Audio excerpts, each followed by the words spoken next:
Hello, my name is Ryan. I'm Tails End, and this is my review of the movie Avatar. And for those of you who don't know Avatar, it is a big film. Supposedly $500 million was put into this film, 320 million put into the production of the film because it is visually very stunning, beautiful, in a world where it is not our world, obviously. It happens in the year 2154, I believe.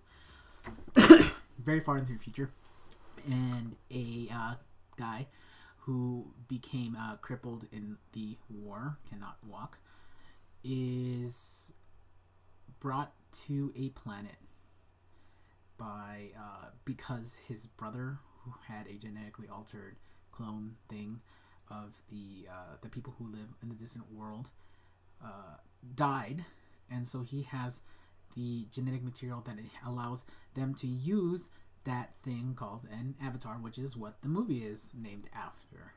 And I have to say that this is technically a beautiful movie. Beautiful.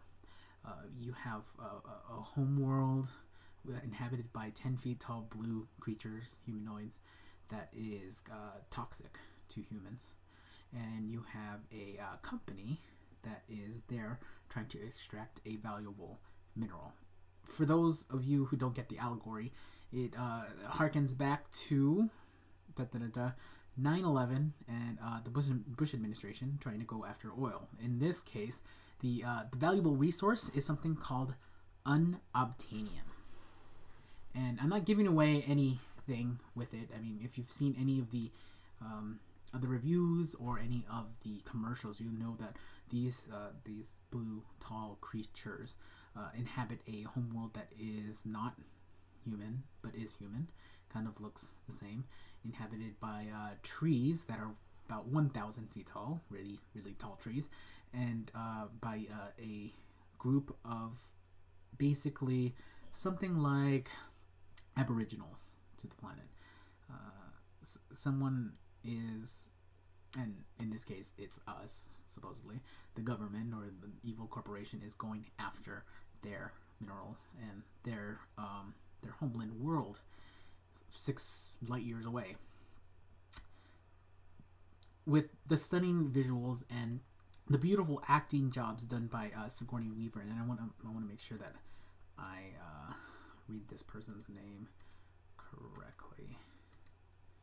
It is the female lead, which is done by Zoe Saldana, and a beautiful job done by Sigourney Weaver. You always expect something good from her, and a great job done by Stephen Lang, who is our villain eventually in the film. And with that, I have to say that the acting roles in this were great, except for Sam Worthington, who obviously, what I said to begin with was he played a ex-military man who became paraplegic, who can no longer walk, but is able to take this avatar, this blue thing, the blue people, and is able to go off into their world and interact with them because he has the same identical DNA as his identical twin brother.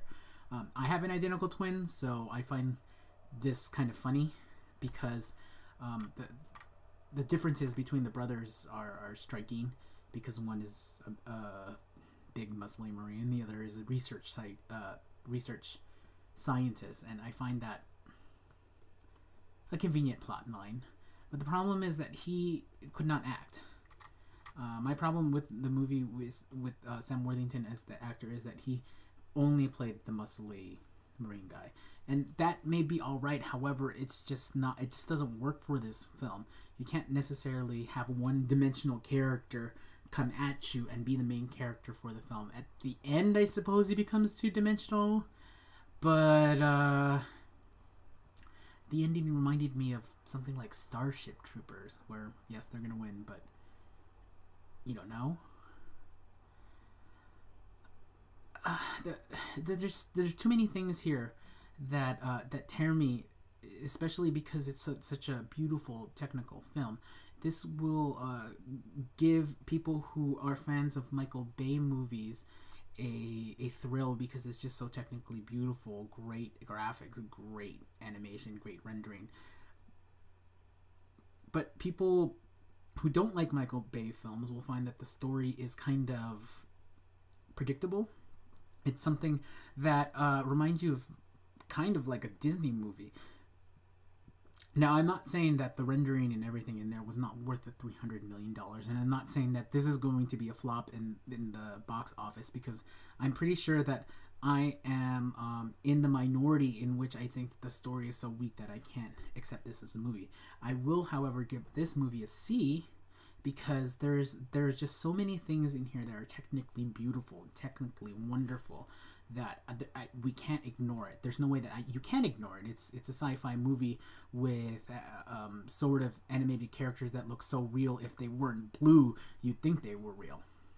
But I can't get past that. They couldn't have made another chemical or thing. I know it's supposed to be representative of something like today, which is oil, but unobtainium, it's just too much for me to get over. And the evil corporation, I see that this is going to be a constant theme. Class wars are wonderful in movies, but when done this way is just kind of Disney-esque, kind of very predictable. So I have to give this film a C, because I can't ignore the wonderful technical qualities and the beautiful acting jobs done by everyone except for the main character, Sam Worthington.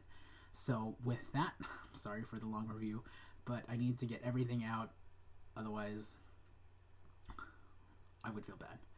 So I didn't spoil any of the movie for you, but hopefully if you watch it, you'll see what I say is true.